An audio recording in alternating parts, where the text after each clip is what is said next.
banned expats. It's just flamed out. And they got the Trumpster in there, and they take it personally. They take the rejection of Trump being elected personally.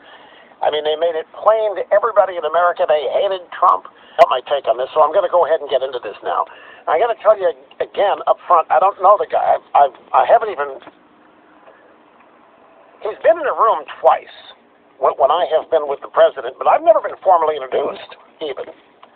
And I've never spoken directly to him. So none of this is to me based on any personal knowledge I have of Bannon or the arrangement that Trump and Bannon have. All I can do is speculate here, which I'll be happy to do. Now, the reason that Washington's in a tizzy today is because Bannon called Robert Kuttner at the American Prospect. This is for an exclusive interview. This would be like Reagan calling Pravda. I mean, this would be unreal. Of all the people Bannon could call, he calls Kuttner at the American Prospect. He calls somebody that hates Trump as much as anybody hates Trump. And it was not off the record. He wanted whatever is in this interview Bannon wants out there, and it's out there. I watched Karl Rove react to it today, and he was beside himself. He just could not believe any of this. He couldn't believe any aspect of it. Thought it was the craziest, strangest, oddest, dumbest thing he's ever seen from Tuesday afternoon. This is Kuttner. This is the leftist anti-Trumpist. Bannon was in high spirits when he phoned me Tuesday afternoon to talk politics. His efforts to neutralize his rivals at the Department of Defense, Department of State, and Treasury. Bannon said, we are at economic war with China. It's in all their literature. They're down this path. On Korea, they're just tapping us along. It's just a sideshow. Everything going on out there that you see with Korea, it's a sideshow. It's not really what's important. What's important is our economic war with China, and if we're not careful, we're going to lose it. This is at Trump because of additional comments that Bannon made on North Korea. Now, Kuttner wrote the following. Bannon said he might consider a deal in which China got North Korea to freeze its nuclear buildup with verifiable inspections, and the United States removed its troops from the peninsula. They do much more on North Korea than they already are, and that the logic of mutually assured destruction was its own source of restraint. What struck me about this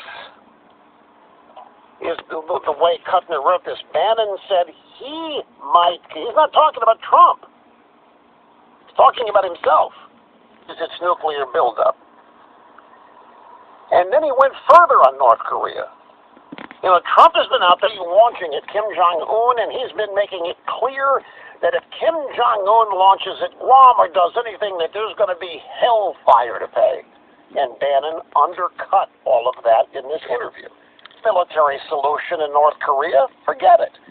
Until somebody solves the part of the equation that shows me that 10 million people in Seoul do not die in the first 30 minutes from conventional weapons, I don't know what you're talking about. Bannon portrays himself as the architect of thinking and policy on Korea, not Trump. Just as Bannon said he might consider a deal in which China got. So Bannon is conveying here that he is the decision maker and strategist on these foreign policy. There's no question. Bannon here in this interview just threw Trump's North Korea policy under the bus. And can Jong-un start something? If he launches and hits Guam or any other American target, Trump has made it clear that it might be the last thing Kim Jong-un ever does. And he said there's no military solution. Forget it. I don't know what you're talking about. No military solution at all here. They got us on that, meaning we're paralyzed. We can't stop the North Koreans. And Bannon then goes on to say they're not even the problem. North Korea is not what it's about. Bannon said, to me, the economic war with China is everything, and we have to be maniacally focused on that. Of hitting an inflection point from which we will never be able to recover. Bannon's plan of attack includes a complaint under Section 301 of the 1974 Trade Act against Chinese coercion of technology transfers from American corporations doing business there, and follow-up complaints against steel and aluminum dumping. We're going to run the tables on these guys. We've come to the conclusion that they are in an economic war, and they're crushing us, and we have to stop it. Throughout the campaign, and even in his days as president, he has alluded to the nefarious tactics and activities of the Chi-Coms. Seems consistent with Trump.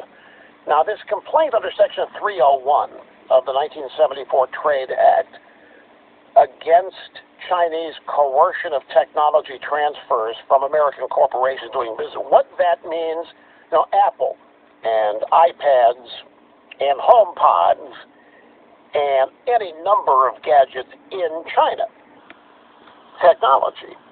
They are exposed to Apple secrets.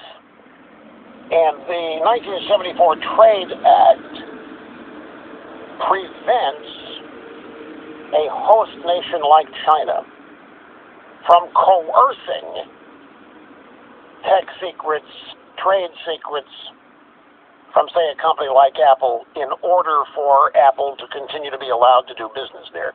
And Ben is talking about filing a complaint that the Chi-Coms are violating this, that they're actually engaged in theft of intellectual and technological property. On this, and if we don't get our act in gear in 10 years tops, the Chi-Coms are going to beat us, and it's over, and North Korea is a sideshow. It does